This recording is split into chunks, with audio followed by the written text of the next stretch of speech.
Good evening and welcome to the Black Table, where the truth is served straight, the laughs allowed, and the liquor flows freely. We're here to chop it up, break it down, and keep it 100 on all things men. Life and everything in between, that's what we do on the show. My name is Olamide, and I will be the skipper of this voyage tonight. We're talking about, everything, anything you can imagine. And with that being said, I'm going to start by addressing certain things that's happened tonight. But before I do that, I want to introduce the gentlemen who keep this table steady. The gentlemen who, in their many different ways, have tried not to get themselves into trouble every week. But I'll start by introducing the man to my left. He's a very special somebody. We call him the navigator. We call him the premium MC. He's a biker. Yes. He's a wiker. He's a striker. Wait, I'm not done. Wait. I don't play football. And wait, calm down. He's a striker. He's a very good one. He doesn't play football, but hands down, one of the best people when it comes to navigating through situations. It's a premium MC, Dek Imafidon. Welcome. Why does it feel like everything you're saying is not what you're saying, but you're just saying something that you are a very smart man, and I respect that you caught that. All right, thank you so much for having me again. It's always absolutely fantastic to be here, and I'm really grateful to God that, of course, it's another opportunity for us to air our thoughts. So we're hoping that you'd listen. Thank you very much. All right, and of course, the man that you cannot miss, because this man carries a title that is bigger than most people. Come on. He is the most faithful man in Lagos. That might change soon. He goes by the moniker, the mayor of Agungi, which might change soon too. Yeah, because we want to make you the mayor of Banana. Don't let them Island. Don't let my political rivals. I'm so happy I'm hearing this right now. This is really, really fantastic. Yeah. And of course, if you guys don't know, you should know. This is one of the greatest voices that's ever on radio. You know those those correct voices on radio. Yeah, I've had my time. Yeah. Which one is I've had your time? I just being modest. He's smart. He's being modest right now, but it's being okay. modest. But we celebrate you, gang. We know who you are. Thank you so much. For those who don't know, we know you. Thank you guys so and much. We know what you enjoy doing your pastime. Exactly. It's always a privilege being here on the Black Table, especially with gentlemen like yourself, to discuss real issues with real men. Absolutely. All right, so I'm going to ask this question, but I'm going to ask Gang first. Gang, how are you? I will tell you the generic answer. I'm fine. Okay. I'm good. Okay. Even when I'm not fine and I'm not good, I'm fine and I'm good. Okay. And Dek. Oh, well, I mean, I could be better, but I mean, I'm grateful that, I'm here. I experienced a little bit of, ups and downs, during the week, but I'm okay. But you've managed through it. Yes, I've been able to fantastic. pull through, and I'm still pulling through, All right. I'm just fine, by the way, for asking. Thank you, everyone. Yeah. I'm fine. Well, I mean, you can send I can drop my account number just so that if you help me, I'll feel better quick. Also, that's the kind of unfine you are. Well, that is part of it. But it's almost like money can solve anything. My brother, money can solve a lot of things, not everything. A lot of things. What can it not solve? My brother, a lot of things. Just say. Okay, so while that's going on, I need to update you guys on what we're going to be doing tonight on the show. We're still going to be joined by Titi Kuti, as you all know him. Adi Tiger. Yes, he has caused trouble. In fact, when he gets on the table, we have certain questions to ask him. But more importantly, there's been discussions over time on why we don't have women on the Black Table. And tonight, for the very first time, we're going to have a woman on the Black Table. She's not going to be sitting on the table, but she's going to be joining us where we, get to talk and, Okay, finally, my voice has been heard on the Black Table. I've been on the Black Table for God knows how many years, and I've been talking about this. I'm really glad to. This is fantastic. We've listened to the voice of the people. This is fantastic. The only thing is that you guys didn't tell me on time so that I can, get my guard, because the truth is, before bottles start flying up and down. So that's the whole idea. We didn't want you to know. Okay. I'm looking forward to this. I am really looking forward to it. So we'll be joined by her, and of course, every discussion, we don't hold back. Remember, the Black Table is unapologetic. We're unafraid, and we say it the way it is. We take a quick break. When we return, we dive into our first quick fire, and hopefully Titi Kuti is here to join us.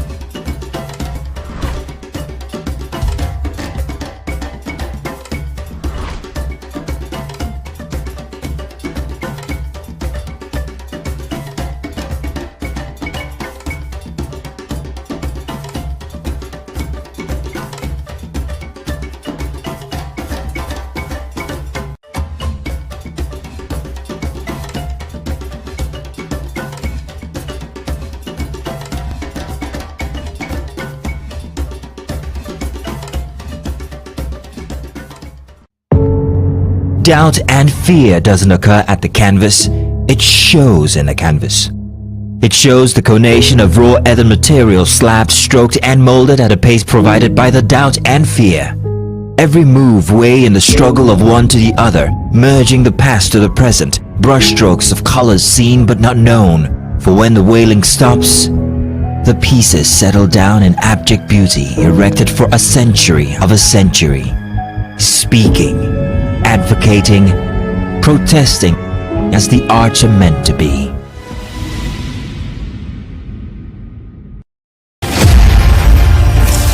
Akiwande Oluwole Soyinka was born on 13th July 1934 in Abeokuta, Nigeria to parents Samuel and Grace Soyinka. His education began with the Christian lessons of his parents as well as the more traditional Yoruba spiritual customs taught to him by his grandfather. He had his preparatory university studies at Government College Ibadan in 1954, subsequently University College Ibadan, and he continued at the University of Leeds, earned a bachelor's degree in English literature. Soyinka's master's degree focused on projects combining his Yoruba culture with traditional British theatre traditions. He later returned to school in Nigeria to study African theatre, during which time he continued to produce poems and plays, one of which appeared on Nigerian television. Shortly after, he became the chief of the Cathedral of Drama at the University of Ibadan. Nigeria had only recently gained independence from Britain and political corruption was at a high. Soyinka's plays and poems became increasingly political and he began giving speeches protesting government corruption. He was accused of conspiring with the Biafra rebels. He was therefore arrested and imprisoned in 1967 for almost 2 years during the Civil War, but managed during his time to write numerous poems. He was finally released in 1969 after a brief period in France. He returned to his position at the university where he founded the magazine Black Orpheus. He left his position and Nigeria in 1971, wary of the political climate of the country. During this time, he published books of poetry and essays. His plays were collected and published, and newer plays were staged. In 1986, he was the first African to win the Nobel Prize in Literature for a wide cultural perspective and with poetic overtones fashioning the drama of existence. He dedicated his acceptance speech to Nelson Mandela and used the platform to criticize apartheid. Later that same year, Soyinka was awarded the Ajib Prize and in 1988 published his book Mandela's Earth and all the poems as well as art, dialogue, and outrage, essays on literature and culture. He also accepted a position at Cornell University. Throughout his life, he has served as a spokesman against apartheid and government corruption. He has won numerous other awards for his work, including the Anisfield Wolf Book Award, the Academy of Achievement Golden Plate Award, and the Ajib Prize for Literature. And he has taught at many prestigious universities, including Emory University, Harvard, and Obafemi Awolowo University. In his lifetime, Soyinka has published 2 novels.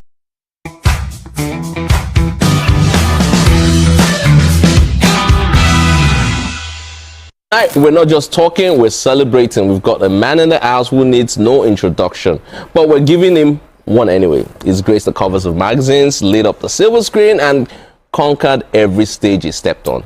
He's a visionary, a trendsetter, a certified icon, a biker, and a ladies' man. He's got the swag of a king, the charm of a lover, and the wit to keep us all on our toes. He don't collect beef from my hand already.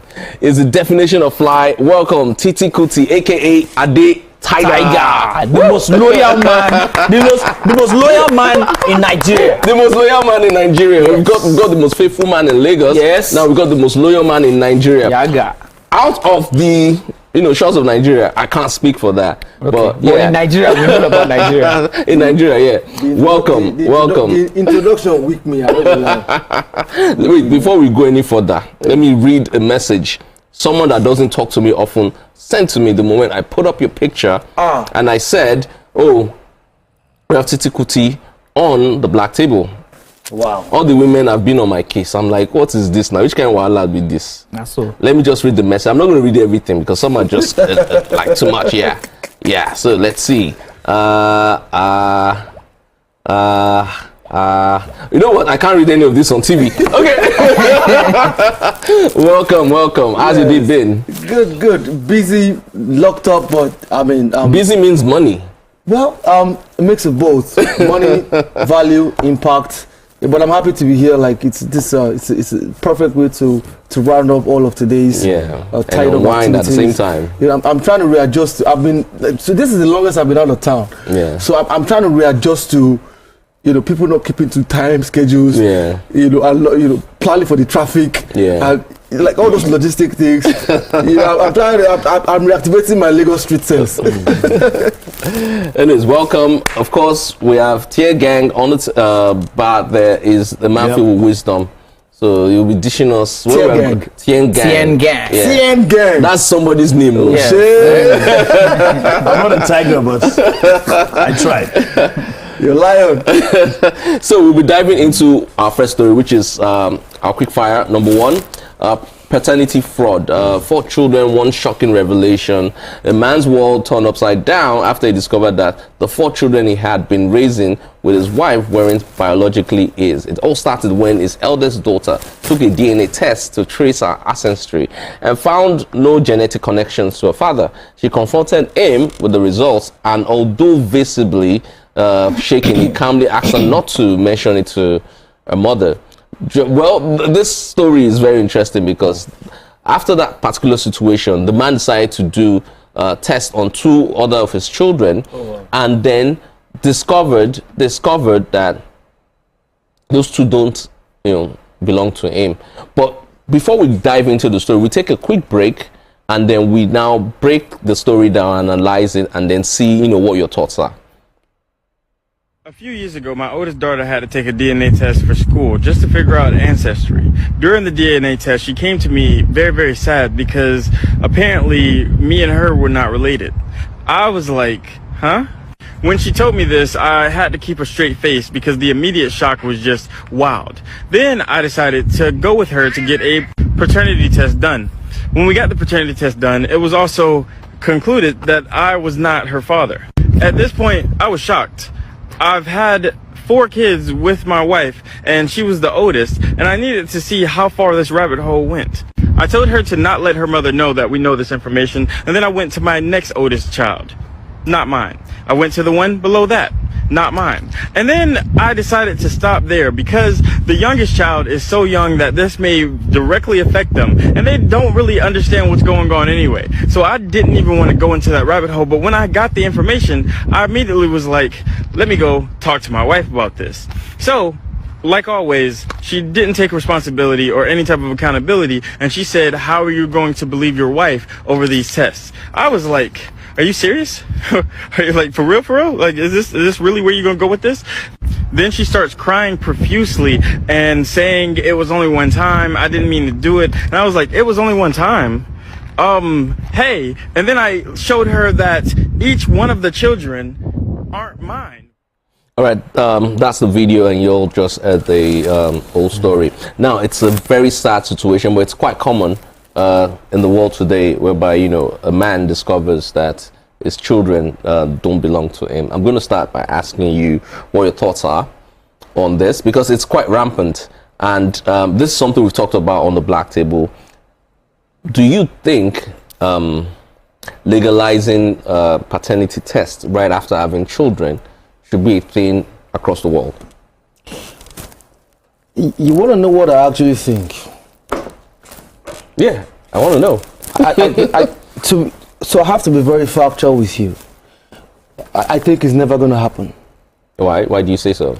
Yes, because there's a sentimentality towards the feminine gender, and that's not going to go away in a long time.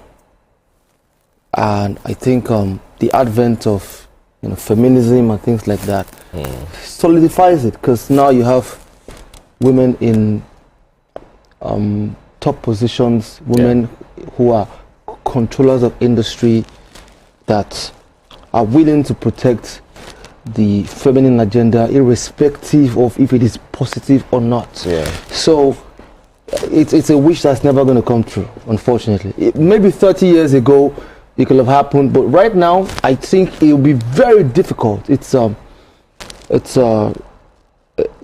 balance that would be very, very, very, very challenging to tip, unfortunately, because you have people who are guarding, they are custodians of that gate. So as much as it seems unfair to men, to men, but the truth is, society is never really fair to men, but it is what it is. So you take it in the chin and you move ahead. I mean, if reverse were the case, I'm very sure paternity tends to be a 25 to 30 year jail term. But as it is, I just hope that at some point, because the self-awareness has to come from the gender that is benefiting from it. And the benefit in the long run is detrimental to society. Why? Because it crumbles the family structure. But the self-awareness has to come from that, and it's difficult. Why? Because there's a large right now, the percentage is growing geometrically. That benefits, of course, from it. So I don't think it's going to happen anytime soon. My honest opinion. Dek, what's your summation on everything Titi Kuti just said? Well, it's crystal clear, right? And one of the things that he said that really struck me was the fact that, you see, the entirety of this world revolves around women mostly, in terms of sentimentality, like you said. A lot of people are. I mean, it's easy for you to blame a man than for you to blame a woman, and that is why it's easy to say that women don't cheat, when in actual fact, a lot of women cheat, and they get away with it even better than men. And so it is important to understand that the whole essence of cheating doesn't show, in women as much as it does in men, of course, because, men would come out and, they do whatever it is that they need to do. But a woman can cheat, and like when they find you on the bed watching Netflix. Who is that? I don't know what they're talking about. Well, what I'm saying, what I'm saying in essence is simple, right? The truth is, if there were to be a law, all right, that says that for every woman that gives birth to a child, you must run DNA. You like see a paternity test. You see that things will definitely change. It's not going to happen. Okay, before we go any further, gang, I need to hear your thoughts on this. I agree with him 100%. It's not going to happen. It's not going to happen. Yeah, it can't happen. See, I'll put it to you like this: in this patriarchal society where it is viewed like men have been at an advantage and have been enjoying certain things, are enabled to do certain things and get away with it. So it puts women somehow at a disadvantage. So to now question them, there's a level of trust a man has on a woman and a husband has with his wife, that he just believes these are my children. Regardless of how he may have been living his life, whether he has been cheating or anything of the sort, there's this just belief and trust that we have been thrown on women, that we believe they wouldn't do this to this extent to us, and we just accept the children as ours and raise them. So sorry. I wanted to add something to that quickly. Not like but just ask the question. What happens in the situation where a man and a woman have absolutely everything that they want in life, apart from children, and the problem is from the man, and one way or the other, the wife, convinces the man that he, is able to father a child, and she gets the pregnancy from another man. Well, she gets pregnant by another man. That has happened. But does the guy know about it? What do you think will happen? Do you think that a man that knows in himself, that knows that I can't father a child, right, would say, no, these are not my children? Listen, I shared the story with them. I shared the story with them on this show a long time ago. What happened to one of my childhood friends. The 11-year-old son, one day the father called the wife, and the wife came to confess that the 11-year-old son wasn't his. And the man said, I know. The man had always known. And he even told her, I know who the father is. Wow. Oh, I see. And she was shocked. So you've been living with me in this house, because the guy knew he couldn't have kids. But he enjoyed the happy home and seeing her happy and raising the boy as his own son.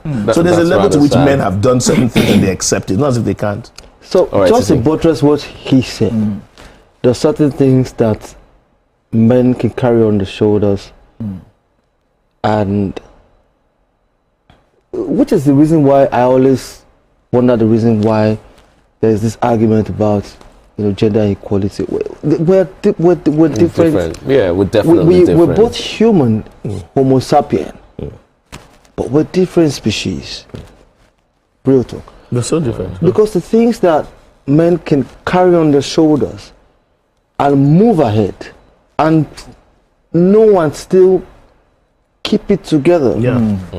If the tables were turned, you can't find. I was about to talk about tables turning. You can't find. I was actually about to talk about let me just give you we talked about something on the table like some weeks ago, right? About the lady who went ballistic on her man in London, that he brought his younger sister only for the child to be his daughter. Do you think that he wouldn't have been happy to talk to the lady and tell her, this is my child? But because he knew that there was going to be some sort of hysteria, right? That's essentially why he lied, right? So, you see, it's easy for us to talk about the fact that DNA or no DNA. But when it comes to the man, it's like, no, this guy is a terrible human being. This particular story, the lady committed suicide after, she couldn't handle and deal with what she's done. That's terrible.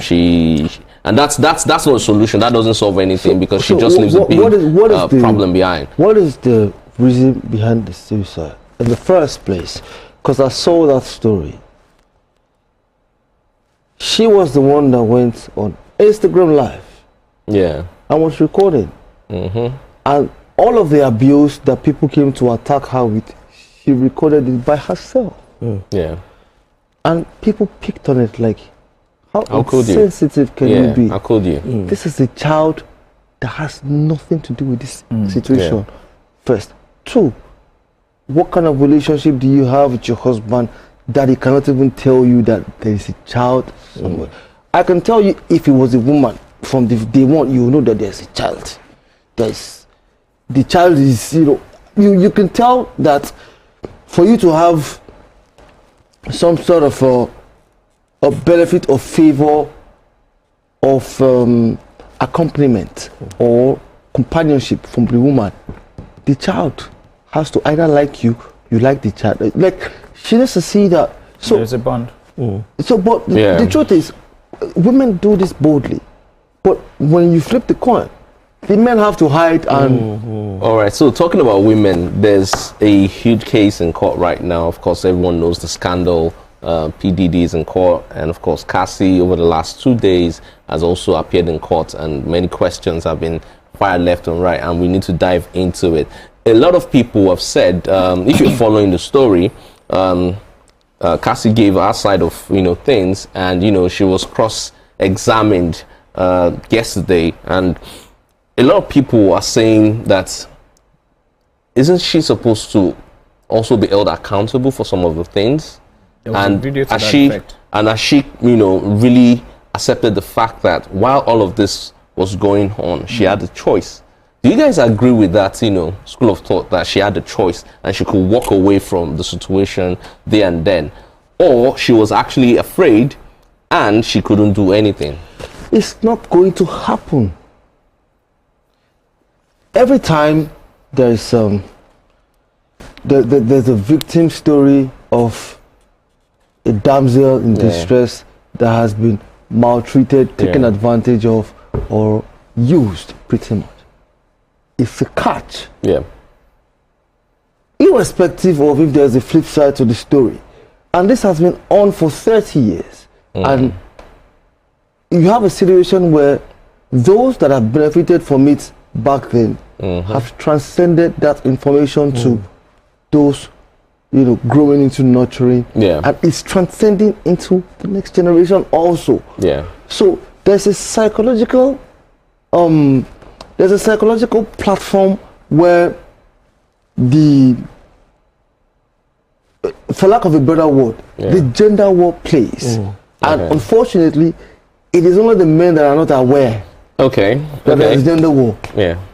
The women have known for 30 years and they've built armies, which is why. It's more like because they're the ones fighting. Yes, so the thing is, as much as a lot of times women seem to be the one who are in the victim position, and it's a narrative that always sells. Okay. But the truth of the matter is that it is the men that fall for the same recurrent circumstances every single time over the past 30 years. Okay, so let's circle back to the details of the case. We all know that, Dek, you've been to a few freak-offs, but we'll not start with you. You've been to a freak. Yeah, it's been to a few freak-offs. What So I'm going to go straight to Hold on. Yeah. Has it been to a freak-off? What's going on here? I need to know what I'm doing.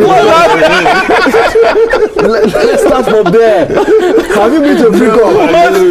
What's going on here? Which freak-off? I don't know what you're talking about. Because Metallic has See, the worst thing a man can do is if you're accused of something and you're silent, it means a lot. Gang, yes, what's your thoughts? Here's the thing. On the case? Now, unfortunately for in Cassie's situation now, when you're in relationships like this, when you're in an abusive relationship, yes, in reality there is always a choice, but the choices are not that easy to make. There's a lot of psychological, mental, so many things, and it's not that easy. In that video that was shown, she was walking away, and he came to drag her back. Yeah. Do you understand? So people make it seem like it she was faced different some layers makes of like abuse. it's that easy to leave an abusive relationship. It is not. It's beyond that. I would never support abuse from either parties, male or female. But what everybody is overlooking is benefits. What are the things that came along somebody with is what she was- there for certain benefits. She was with him for 11 years. So those benefits have intention and they carry interest. Why is that overlooked in the first place?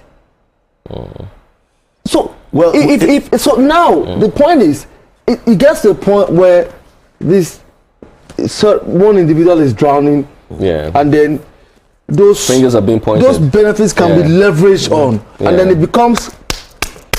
Because at the end of the day, all it takes is one bad deed to destroy 100 good deeds. 100%, I agree with you. You get me? Yeah. Nobody, we knew when they were together with Cassie, even after she left, got married, and is in another relationship, and then this was brought back. Remember that video is from 2016.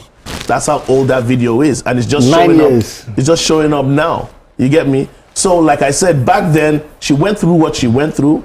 For her own benefits was there, but trust me, it's never easy for somebody to walk away from an abusive relationship. All right, Dek, there's situations where people are trapped in homes. They'll open the door and say walk out. They can't walk out. So I want to identify a disparity here. Okay, there's a difference between being trapped and being indulgent for benefit. There's two different things. Okay. So I've seen a lot of times when people try to blur the lines, and so you can't really tell the difference. Tell what is what, Even that is based on benefits. There's interest. You want to everything so that you can't really get it. It's two different things. There are people who are genuinely caught up. They're in the cycle. They've been so emotionally abused, psychologically abused that they can't find a value for themselves outside of that abuse. But there are people who they know what it is, that this is abuse, but you see the benefits set on the table. There's a target, there's an ambition. Why is that overlooked? All right, Titi. All right. Thank you very much. I know you need to take your comment, but we need to take a short break. When we return, you'll give your feedback on it. It's still the Black Table, the Ultimate Men's Guide, and we will be right back after the short commercial break.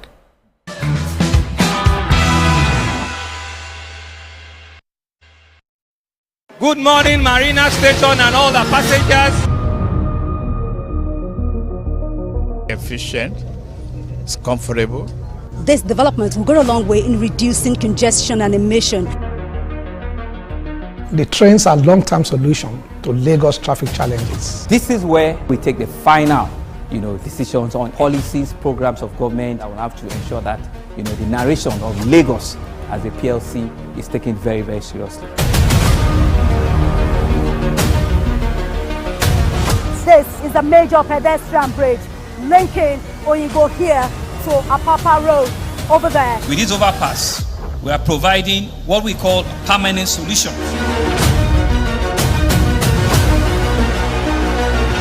This place is one of the most dangerous areas at the biosecurity environment. This can go into the news and every crimes of your neighborhood. Our goal is to remain as Africa's model megacity, to move our GDP from the 5-6 position to the 3rd position, and we believe it's achievable with all the commitments we have. Explore the city of Lagos, where dreams are made and possibilities are endless.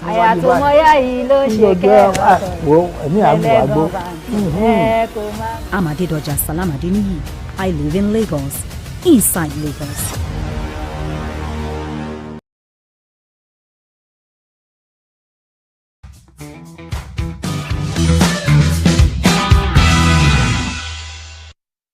All right, so much has happened behind the scenes, and many, under the water conversation has happened. But we dive right into our first and main topic for today, which is the evolution of masculinity in a time where we're living, in different changes, and perhaps nowhere is this more evident than in the evolving definition of masculinity. For generations, men were often defined by a narrow set of expectations, strength, stoicism, and success. But today, the script is being rewritten. What does it mean to be a man in the current age? How are men navigating the pressures of a changing world? And what does the future hold? We're moving beyond the outdated stereotypes, but the path forward isn't always clear. So join us as we explore the complexities of modern masculinity and the pressures, the challenges, and the opportunities for growth. So, yes, what does it mean to be a masculine man? In the words of the messages I've been getting ever since I put up your picture on my status, they say you are the ideal, man. Yes, the perfect man. Sorry, guys, sorry. They didn't say any of us. In fact, I was dissed, but they said him in particular. But yeah, let's ask you, what do you think is the definition of a modern man in today's society? I actually think I would have preferred to sample everybody else's opinion first. Before I chime in. But that's very modest. Yeah. But you answer. I will. I will. Now that's the kind of answer that the perfect man would have given. There you go. Trauma. That's the kind of answer. Anyway, I did beef you. We'll talk about it later. Why? What am I doing? It is what you are doing. Can I bribe you? Once a man like this is beefing you, it involves the other gender. You're a very smart man. You're smart. You're too smart. So you wanted to say? So yeah, like I was saying, he's tossed it to us to basically say what we feel about the current state of masculinity or manhood in general. And it's to be honest, the society we live in was built by men. You think so? Yeah. Who built it? Today's society? Yes. You sure about that? This building, this place where we're under right now, these lights, this studio, this Echo Atlantic place. How many women did you see during the construction? Be honest. The question. How many? How many bricklayers? How many people doing the roads? Okay. How many people putting up the poles, doing the digging? You have a point. Doing there. the labor. Yeah. It was literally built by men. Okay. But thank God for your organization that has empowered a lot of women in it and has put them in certain positions. But I think, okay, you know what? Let me listen to you. So I'm just saying that at the end of the day, now that the world is set and things are now juicy and robust, now all of a sudden people just want to come in and be like, you know what? You guys have done enough. We want to enjoy these things without knowing what it took to get there. Okay. So the male figure is being attacked. You think so? Yes. we've talked about it on the show to a certain extent. Because for some reason, I see it like this, and I've said it before, for some reason, women believe there's something men are enjoying that they did not enjoy. You know, with certain freedoms. Or you can have more than one wife, or you can cheat and be rewarded, or you're a player. When you sleep with somebody, you're not condemned the way I am. When you do all sorts of things. So they feel like men are at an advantage in this so-called modern society that they've built. So they're fighting back now because they also want to enjoy certain freedoms. So you think that affects what the definition of so that's modern now what has masculinity affected is? Because man is being attacked on his character, the way he carries himself, the way he lives his life. So that they can, in other words, do the same. Okay, Dek, I need to ask you this. Okay. Yes, please. So do you think modern masculinity is dead? That's the first question. And do you think it's because of women? Well, first and foremost, I don't think that modern masculinity ever even was recognized. And I'll tell you, from inception, if there was masculinity, I don't think Adam should have taken that fruit. He went there. That's a complex He went conversation. there. Oh my God, no. If it's a belief, That's right, a very that there's complex masculinity, conversation. this guy is a man. If Eve comes to him and tells you, take this apple, I'll say, no, I'm the man. I will not, my brother, I will not be suffering today. Let me ask you a question. Today. Let me ask you a question. And this is not to create any religious bias or unsettlement. What if Eve eating the apple, was Satan having sex with Eve?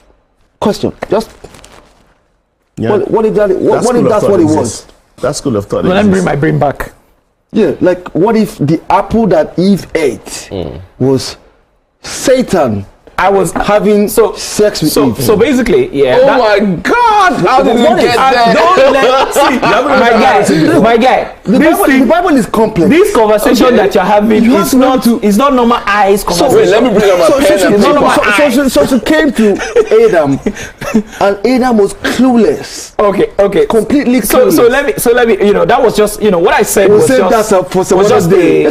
just an icebreaker, basically, right? Let's be realistic. I'm dumbfounded. I don't know. Let's be realistic about masculinity in today's world. In today's world, in the modern day. Let's not blame Eve for that. And the social contract.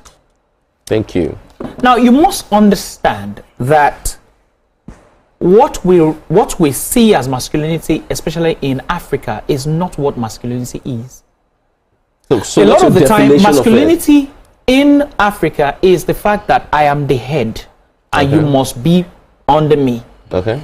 Whatever I say must go. That's not the way it is in the West. You know that. A woman owns the house, whether or not you put the down payment for the house yourself. She owns the house. If anything happens between the both of you, he is out of the house. Okay. So, you see, this takes me back to the whole Cassie issue. And you said certain things about Cassie. I wanted to say something about the fact that, have you heard of the word Stockholm Syndrome before? Oh, yeah, sure. Have you ever heard of the word? It is important to understand that you can actually, fall in love with the person who is inflicting pain on you. Correct. And you must also understand that it is easy to feel pain and then begin to enjoy the pain. Correct. Not because you are enjoying the pain. You're right? used to it. Now, let me quickly come back to what masculinity is in this, in this sphere, right? Diddy used to call himself the king of where? New York. The king of New York. Do you know what it means for you to say that you are the king of New York? He had the resources, he knew people, he had power, he could do absolutely anything that he wanted to do in the modern day as a man. Do you know that Diddy never imagined that he would ever be incarcerated? He never thought that anybody, because he was friends with the mayor, he was friends with politicians and what have you. So as a man, you see, there are so many things that happen in modern day masculinity, like modern day man, that basically undermines the connection between a man and a woman. Like you said, you see, the differences between a man and a woman are totally different. It's a different world. If you're a man, it's a different world. If you're a woman, it's a different world. Now, let's take it to, this thing called, the other side, if you're playing towards the other side, I don't want to talk about it, but the LGBTQ community. Oh my Lord. Now, hold on. I thought I was going to say Zeno. Hold on. What did Zeno do to you? Sorry. Leave Zeno out of this. Have you asked yourself why some women want to be men? Some men want to be women. Some women, of course, some men also want to be women. Yes, I agree. But why do you think that a woman will want to be a man? It's like I said, they think they're enjoying certain things. They think there's certain benefits to being a man. Okay, so let me ask you a question. You're a woman, right? And you want to be with another. So there's a woman. I'm looking at a woman. Right? You're a woman. Let me ask you a question. In today's world, right? We have women who act like men to marry women. Why doesn't that woman marry a man? Okay, you know what? I need to hear from Titi Kuti. I wanted to quickly say that the way this guy spoke, you can tell he's been to a freak off. He has been to a freak off. I know what I'm talking about. Saying this. Okay. I don't even know what the freak off is. So I will report you in him. By the way, Titi and I are in the same biking club. Okay, biking club. That's okay, so Titi Okada is our correspondent. Okada, okay. Power bike. Yeah. Freak offs. He has to explain that. I don't know what I'm talking about. It's Olamide. Olamide is the king of freak offs in Lagos. But he keeps pointing to you. Because he has tried to drag me to one. I said no. Desperation. All right, Titi, let's have you talk about the same topic. I am of the thought that today's men were softer. We're softer because a lot of men hide behind mental health issues. A lot of men, things happen, they're like, oh, it's affecting my mental health, rather than dealing with it. I disagree. I'm sorry, but but that's the situation. A lot of people run and use that as a cover. A lot more men are even more stressed these days. I'm not saying men are not stressed. I'm just saying that in today's world, a lot of men don't even talk anymore. Titi, do you think with the emergence of AI, men do? Yeah, a lot of men don't talk. They just talk to AI. I'm feeling like this. Do you think I should talk to my wife? The AI will say yes. If you were born, they will not. Okay. Before you know it, they commit suicide. Thank you for your take on that. But you are letting this man escape. Sorry. Do you think men are softer now? And in all honesty, I don't think it's because of women. I'll agree that men from 34 and below could be softer, but from 35 to 50, no. Okay. Why do you say that? What would happen is they understand the terrain. They've lived part of all that has transpired, and they have a foreseeable perception of where things are headed, and they hold their space. Okay. It's different from being softer. Okay. So, I already told you, like, there's been a gender war for 35 years. Invisible gender war. It's not invisible, it's very visible.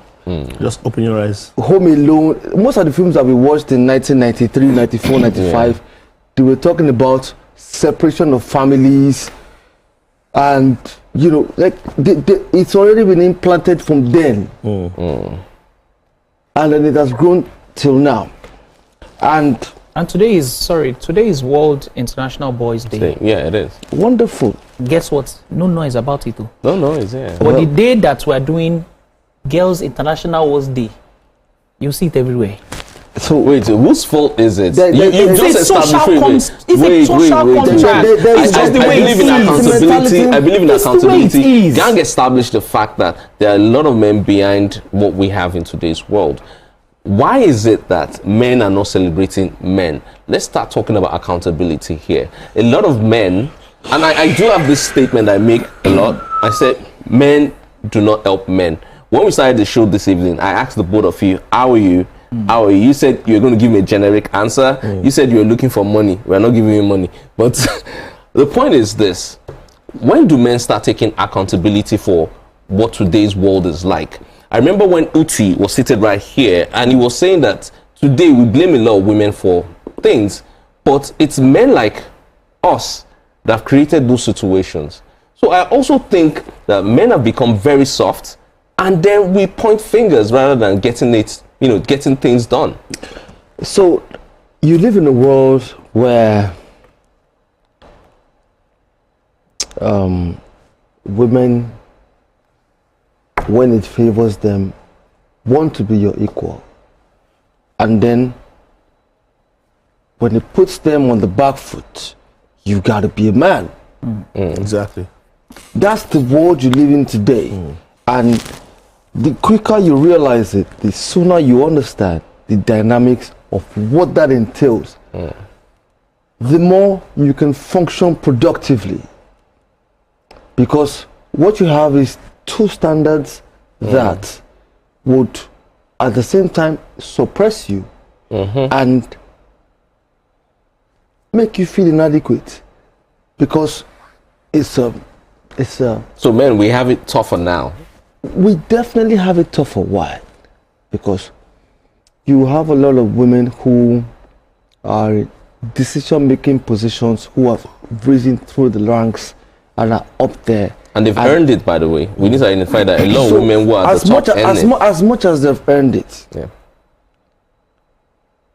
In my experience, I have still seen emotions play out where logic should thrive. Oh, okay.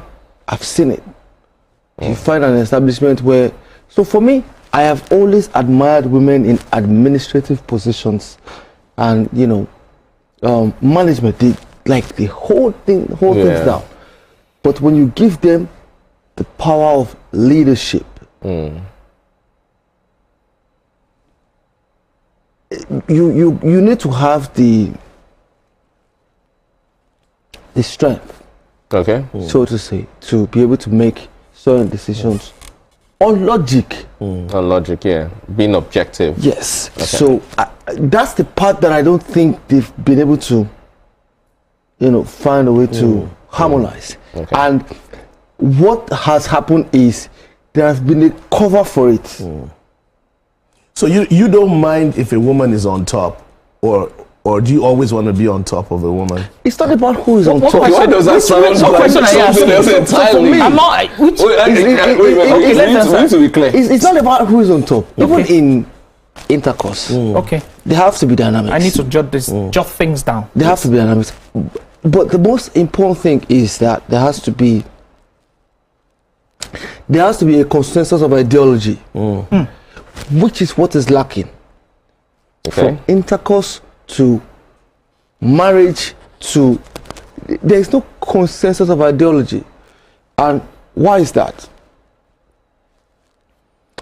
A lot of women who have risen through the ranks to be at the top of industry, have used that as an instrument to suppress idealistic characteristics that can make relationship work. And the minute they find anybody that puts them on the back foot of that, it seems like a challenge immediately. Can I ask you a question? Yeah. Instead of this is so. Let me simplify it. Let me simplify it. Can I ask? Let me simplify it. You're an MD in the office as a woman. Okay. You control 50 men, but you don't realize that to make your home and family work, the minute you get to your house, you have to leave that status at the door before you walk in. It's difficult. Oh, fantastic! I love that analogy. It's very difficult. So I have two questions now. Number one, you, Titi. If you had an issue right now, you had like a very, very, God forbid, you have like a very emotional problem, right? And you go on TikTok and you are crying. What do you think fellow men will say about you. So unfortunately, as opposed to if a lady who's an actor, right, comes on TikTok live and she's like, oh my God, I have a problem with my landlord and everything, right? What do you think people will say if you went in that position and you were crying on TikTok? That is one. Two, you mentioned that if a woman is in a top level position, right, would she take that switch that of aura, roles, switch of roles, right? No, that aura from or that work role to home. from work to the house. Take for instance, not an MD. You know why? Because the paraphernalia of an MD is strictly administrative. You have job roles like politicians. I'm talking about if a woman was a governor, for instance, or a woman was said to be like maybe a vice president in this country, where some of this paraphernalia follows her into the house. Take, for instance, her security would follow her into the house.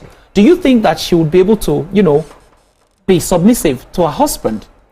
God, that's I can tell you for a fact. Okay, I'm not going to ask. Okay, so let me just ask you that question. That's a long question. So, okay. Question one again. Rephrase it so I don't miss anything, please. Question one again. Titi goes on TikTok live and is crying about an emotional issue. Got it. So first, I already established the over sentimentality for the feminine gender in the society, which has been weaponized by a lot of them. Why? Because they were taught by the predecessors or precise like the generations before. Yes, I want to tell it. Yeah, it's been taught. So you will never find me on TikTok. It's not going to happen. And I can tell you, there is no man who holds the space that will do it. Yeah. It's not going to happen. Okay. So the comparison you're trying to make is an inexistent comparison for a minority of men who still belong to a certain school of thought. Kulishele, aka it's not going to happen. It's not TikTok. Who is TikTok? Who are the people that are there? So we're talking about it in modern day. I'm saying modern day. I'm a modern day guy. I'm not 60 years old yet. Okay. So I'm not going to go to TikTok and then put out all your challenges. So TikTok is just but guys, we've run out just of one of the stuff. I'm just talking about TikTok. It could be Instagram. It could be anywhere. Any social platform. That's not where I'm going to deal with my issues. It's not going to happen. All right. But the women will have a field day about it. I'll answer his second question very quickly, which is she's a governor or whatever it is. Look, it's not about having 60 AD camps and all of that. It is how you sort of things would make them understand. They'll be telling themselves, we did Oga house, so because Oga has made them understand that when I'm in the home, I'm a wife before anything else. I like that. Simple. Because I know a deputy governor in Nigeria. That's the part that a lot of I know a deputy governor in Nigeria because it's intoxicating. That literally said to our security paraphernalia that the moment we get to the house, everybody fall back.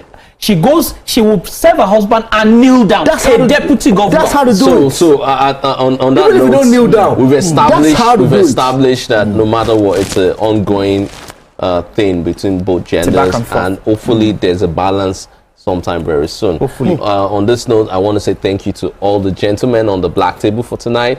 We all got the memo except for Gang, but because Gang didn't get the memo, he's going to be giving us just a tip, and we'll be signing out. Oh, just a tip? Yeah, just the tip. Just the tip. Gang, why are you asking? You know now. You know it's the tip. Tip. Why do you want to put the entire shaft? What's going on? What are we talking about here? I'm cut and back. Word for tonight. Okay. Just a tip. Thank you. I would say, okay, that's me right there. I would say, know your role, play it well. Don't try to be what you're not. So simple. That's all. Thank you, Thank you very that much. was just a Wow. tip. Anyways, I'm going to raise our glasses up and then, celebrate all the amazing men and women out there. What and happened I want to to our say, female guest, by the way? Oh, she bailed on us. Anyways, Scared of the black next week table. we would have a female presence on the show. Maybe not sitting on the table, but definitely we would have a lady give her thoughts on most of the things we're discussing on What are the we show. toasting to? So let's toast to good health, wealth, and the success of this gentleman right here, Titi Kuti.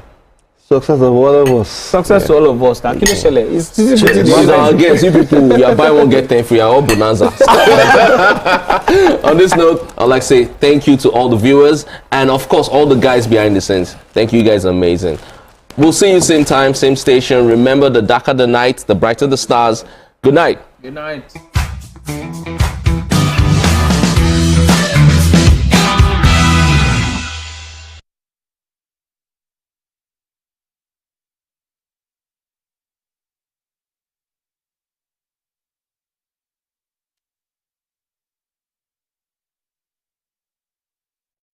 The time has come to experience the power of faith, music, and praise.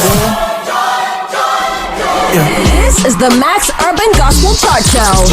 Every Sunday from 10 a.m. Tune in to catch the pulse-pounding beats and soul-stirring melodies that will elevate your faith and leave a lasting impact on your heart.